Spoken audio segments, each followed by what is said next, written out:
The international community still hasn't decided its next move to deal with the crisis in Libya, where rebels fighting Gaddafi's forces continue to lose ground. Over at the United Nations, there are reports that the Security Council is due to meet shortly to again discuss a new draft resolution regarding Libya. The possibility of imposing a no-fly zone and further sanctions are among the proposals. Let's go to Aljazeera's Scott Heidler. He's at the UN. Scott, does that meeting look likely in the coming hours then?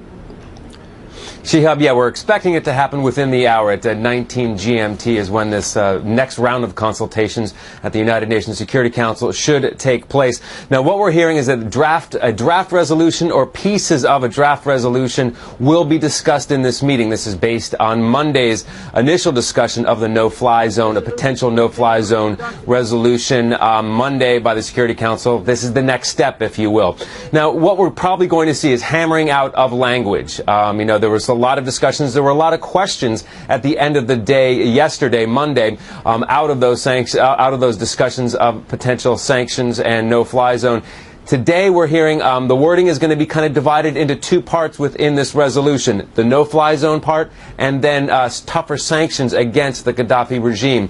Now, as one diplomat put it, when you look at the no-fly zone, the Security Council, they're going to be the political and legal authority for a no-fly zone, because there's been a lot of questions of how exactly it's going to be enforced, who's going to enforce it, rules of engagement, those kinds of things. The Security Council, the people, the nations behind this draft resolution are saying that's not our job. Our job is to politically and legally authorize a no-fly zone. So that's what we're looking at, Shihab, in the next hour or so.